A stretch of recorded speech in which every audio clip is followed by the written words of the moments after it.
Pues yo te quería preguntar, Freddy, creo que por ahí de pronto te va a llegar la pregunta y la planteé, y es, ¿qué opinas de colonización para un paciente con KPC, colonizado KPC, que va a ser llevado a trasplante hepático? Algo lo insinuaste. ¿Lo que están haciendo en la Santa Fe al respecto? Sí, esa es la pregunta difícil, porque hay mucha controversia y no hay datos avalados en la literatura científica que sustenten hacerlo. La lógica dice que los pacientes pudieran ser llevados a decolonización, sin embargo las tasas de decolonización son bajas y no hay estudios de desenlaces a mediano y largo plazo. Nosotros hemos estado haciendo estudios de tamización para KPC a nivel rectal y encontramos que dentro del 10 al 15% de los llevados a trasplante tenían KPC. Empezamos a hacer un protocolo de colonización sin mucho soporte, basado en los estudios que hay, que tampoco se sabe con qué, y con esto hemos tenido este año menos infecciones post-trasplante por enterobacterias resistentes a carbapenémicos. Obviamente esto es observacional, esto es netamente descriptivo, esto es una experiencia local, estos son pocos casos, entonces digamos que lastimosamente esta es la respuesta. Desde la evidencia disponible hay poco. ¿Qué es lo que hacemos esto y cómo nos ha ido? Pero es como lo decía Luis Guillermo, mis experiencias son 2 y nosotros me ha ido mal, y a nosotros nos ha ido bien. Gerson, ¿tú qué opinas de esto? De hecho, la pregunta que me pasaron era la misma. Sí, fui yo. Exacto. Fui ¿sí yo, ven? fui yo. Yo por eso dije, les va a llegar. No, lo mismo. En decolonización por carbapenemasas en colonizados, es muy poquito lo que hay. Yo recuerdo ahora cuando di la charla en el Congreso de Barranquilla en hematopoyéticos, en trasplante hematopoyético, tampoco, o sea, había un protocolo alemán para hacer decolonización, pero sucede lo mismo, se recolonizan o hay resistencia, que es la que inducimos cuando hablamos pues, de intestinal selectiva, y hay muy poca información sobre si realmente el impacto va a ser positivo o a largo plazo terminamos con problemas. Terminan es como recomendando la clorhexidina y el estafilococo de búsqueda de estafilococo para los portadores, que es como lo que tiene más peso y menos problemas. Hay muy poca evidencia, creo que la poca que hay apuntaría a que en el paciente trasplante hepático se beneficiaría de la decolonización, entre otras porque la anastomosis de este injerto va en continuidad con el tracto gastrointestinal, que es el sitio que la de naranja, quiere decir que el ascensor se dañó o alguien quedó encerrado. Entonces, no, ninguno de ustedes tiene que ir aquí a reanimar. Entonces, eventualmente, y alguna de la evidencia, la poca disponible apuntaría a que si hay uno de los escenarios, pero la pregunta es interesante porque es que aquí, por ejemplo, nos llegan a veces la pregunta del paciente que va a ser llevado a trasplante cardíaco, y claramente, por ejemplo, en trasplante renal, en trasplante cardíaco, en trasplante pulmón, cero, no hay evidencia de que uno tenga que hacer una decolonización, una contaminación selectiva del tracto gastrointestinal para Klebsiella KPC. Y en cambio, en el paciente con trasplante hepático, eventualmente ahí es donde hay un poquito de evidencia, pero coincido con Freddy, el gran reto, el formidable reto es ¿y qué le va a hacer usted que le funcione? Porque es que lo poco que podemos hacer usualmente no logra decontaminar el tracto digestivo de ese paciente, o sea, el paciente va a persistir colonizado. No sé qué opinas tú, Juan Pablo. No, de acuerdo, de acuerdo. Ahí el único escenario donde tocaría individualizar, yendo hacia el campo de las infecciones pulmonares en el paciente de trasplante de pulmón, es la colonización en la fibrobroncoscopia previa al trasplante. Sería como estar alerta de acuerdo a la colonización, dar el tratamiento después del trasplante si llega a infectarse. Pero por lo demás yo tengo el mismo concepto, es decir, la colonización gastrointestinal y las estrategias de colonización gastrointestinal. Primero, no hay desenlaces clínicos fuertes en los estudios y segundo, la tasa de fracaso es alta. Sí, yo creo que falta información. O sea, el mensaje no es no sirve, es no hay información. Como sabemos, podemos estar aquí en la misma mesa dentro de 5 años diciendo es formidable la decolonización y no sé qué. ¿Cuánta gente se pudo haber salvado por eso? O sea, que no es que no sirva, sino que faltan datos. Nosotros, ¿qué sí estamos haciendo? Es, en conjunto con el cirujano, en el momento de la anastomosis biliar, toman cultivos del donante y del receptor en la bilis. Entonces, con eso, en el post-trasplante, si el paciente tiene una infección, sabemos dirigido a qué le vamos a pegar, pero solamente como información. Oye, recordé un dato que para todos. Tuvimos un caso de trasplante hepático con abscesos hepáticos múltiples y una sepsis de origen biliar después de trasplantar por una Serratia productora de carbapenemases, una Serratia KPC. No tenemos Serratia KPC en Chayo, no tenemos. Es más, no tenemos Klebsiella KPC, los casos que vienen eventualmente de pacientes colonizados, pero el brote que tuvimos y reportamos de Klebsiella ya hace 5 años lo reportó la doctora Sandrita Gualtero. ¿De dónde salió esta Serratia? ¿De dónde? Y haga investigación, mire, busque la plantee hipótesis, porque obviamente, y este paciente fallece intratable además, porque combinó obviamente digamos, todo el escenario de base que trae el paciente que tiene la falla hepática, más tener una infección intratable, porque esta Serratia obviamente no teníamos ninguna opción terapéutica, lo poco que pudimos poner en contraevidencia, poner polimixinas en contraevidencia, etcétera, etcétera, bueno, inventarnos la medicina y la infectología. Hasta que el colega doctor Orjuela, jefe de servicio de cirugía cardiovascular, respecto de algún otro caso, nos planteó precisamente una hipótesis que terminó siendo un poco esclarecedora en esto, y es las condiciones de rescate de órganos. ¿En qué condiciones estamos rescatando órganos y en qué hospitales? Entonces, efectivamente, él estaba escandalizado, bueno, digamos, está acostumbrado, toda su vida ha trabajado en Chayo, a que cuando va a otro hospital donde ve pobre adherencia de higiene de manos, pobre adherencia a medidas de aislamiento de contacto, etcétera, etcétera, etcétera, etcétera, etcétera.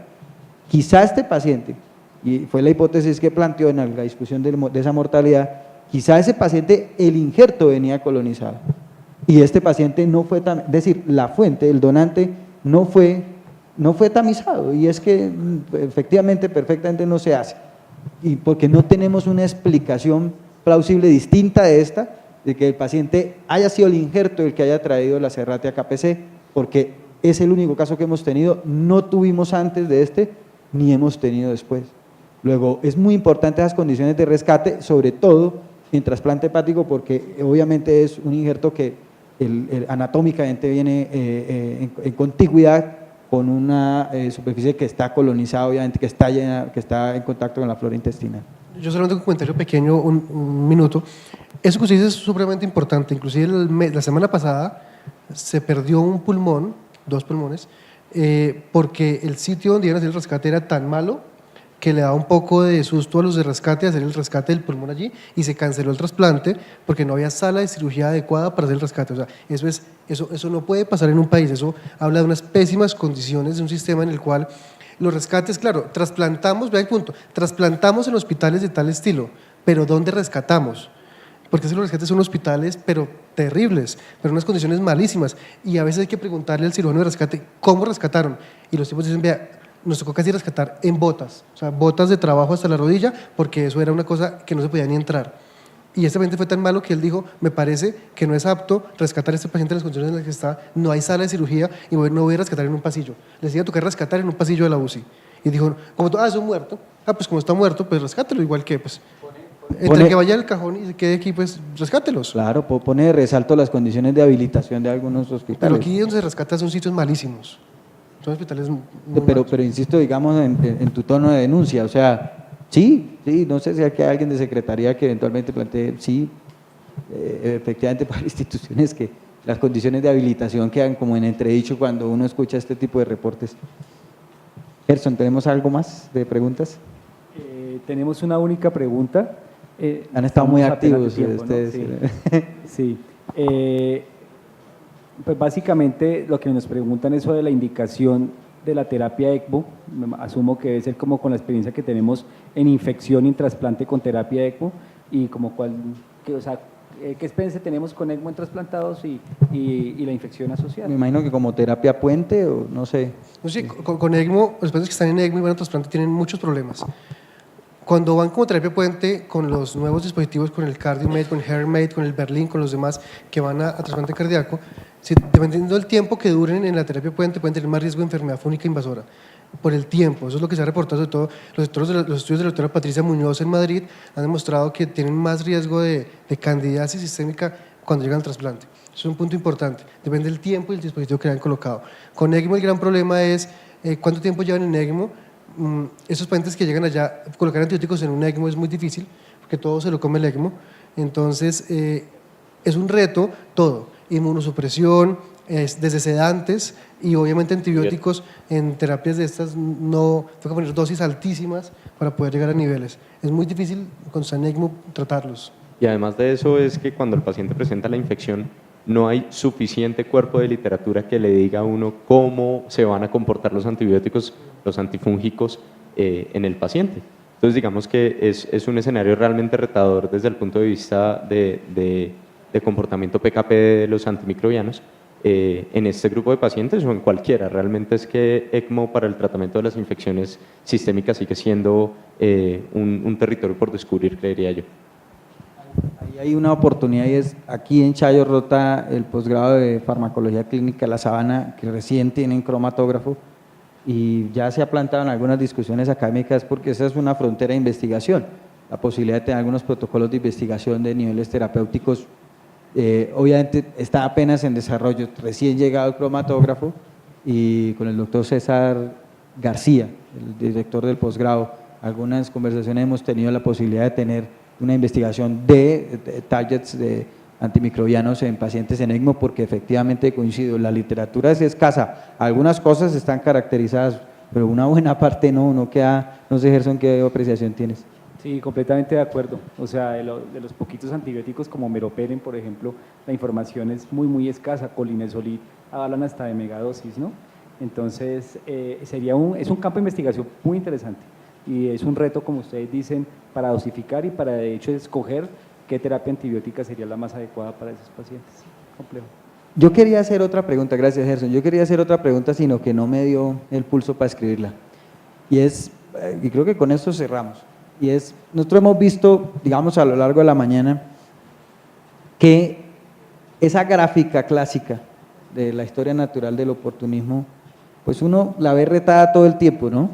O sea, nosotros tenemos casos de oportunismo muy tardíos, y ya uno sabe, y digamos se ha insinuado varias veces aquí, que hay unos escenarios en los que se demuestra que precisamente o el rechazo está condicionando un escalonamiento de dosis, o la reactivación de citomegalovirus, o el paciente que está con enfermedad diarreica crónica o recurrente, es decir, este paciente no está funcionando bien el injerto, no tiene un sistema inmunológico adecuado, y luego vemos que la neumocistosis lo mata, que la aspergilosis lo mata, que lo mata el Chagas, que lo mata cualquier reactivación. La pregunta es, ¿ustedes plantearían, y sé que esto de la literatura es escabroso, no hay mucho, o no hay nada, plantearían escenarios de profilaxis tardías?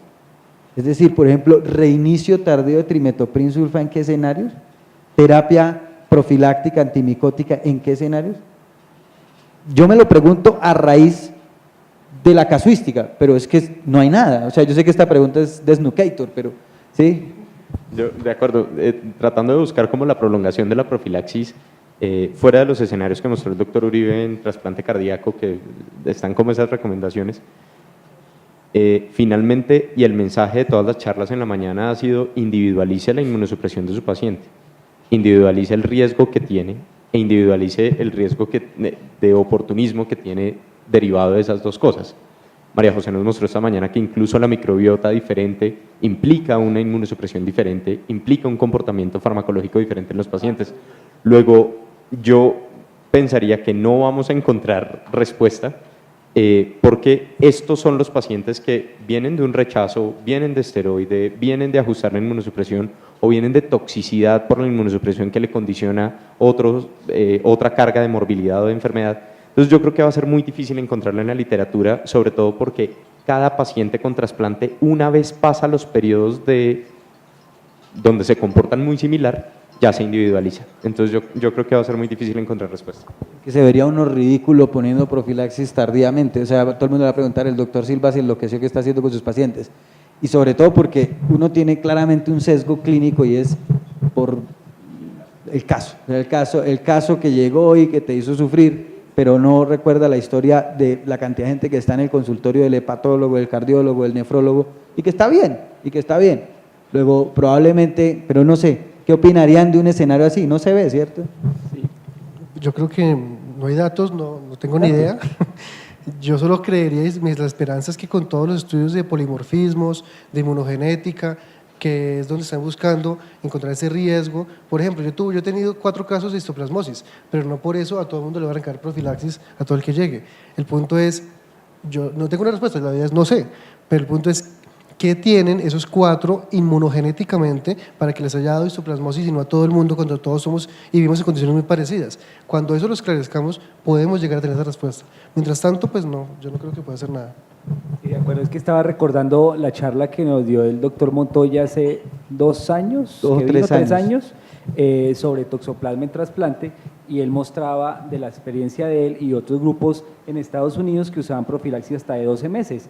Son profilaxis que cada centro individualiza y así lo hace, pero obviamente si lo basamos en estudios no está, pero ellos deciden eso y por sus razones las continúan, ¿no? Sí, probablemente el escenario de serodiscordancia, por ejemplo en toxo, uno plantearía eventualmente una profilaxis indefinida para el paciente, digamos, de donante positivo receptor negativo. Es difícil descontinuar la profilaxis, por ejemplo, en ese escenario, y no pocos centros indicarían la profilaxis con trimetoprim sulfa indefinidamente, pero coincido. Yo me hago esta pregunta que es meramente retórica, era como para picar la lengua, porque realmente yo coincido, realmente sería un poco extraño o excéntrico empezar a plantear profilaxis. Lo que sí es que claramente esos factores que uno detecta en el paciente, ese paciente que está con una historia triste, o sea, que usted lo tiene seguido en el hospital, ese paciente, usted tiene que hablar seriamente con el grupo tratante respecto de la terapia inmunosupresora, porque si uno, es decir, yo analizo las últimas quizá 6 mortalidades que hemos tenido en trasplante en Chayo, y la historia de estos pacientes es calcada. Todos los pacientes han tenido múltiples hospitalizaciones, es decir, 4 o 5 hospitalizaciones en un año. Todos, yo recuerdo, todos han tenido reactivación de citomegalovirus, creo que todos han tenido reactivación de citomegalovirus, algunos han tenido escenario de enfermedad diarreica o de síndrome de desgaste asociado. Y yo creo que en esos escenarios, cuando uno que un paciente está pedaleando con su trasplante, uno debe plantear radicalmente antes, o sea, el injerto de la vida, o hagamos, pero no tenerle tanto miedo a la satioprina. Yo creo que, o sea, hay que plantearle juego duro al grupo de trasplante en términos de la inmunosupresión y venderle claramente de manera asertiva la idea de que la historia de ese paciente es distinta a la de otros y que hay que intervenir tempranamente, porque si uno diría, bueno, lo que puede hacer el infectólogo, poner profilaxis, pues no, ¿sí? Decir, ¿será que a este paciente le hace falta trimetoprim? Pero van a decir que el doctor Silva está loco poniendo trimetoprim tardíos. Entonces, etcétera, y por un caso de neumocistosis que se no fue, uno no, o por, y ni siquiera por 4 de histoplasma, vamos a empezar a dar entonces profilaxis. Yo creo que es un tema de individualización, pero de la inmunosupresión, que finalmente es lo que está de base en nuestros pacientes. Bueno, a todos, muchas gracias, Freddy, Gerson, Juan Pablo.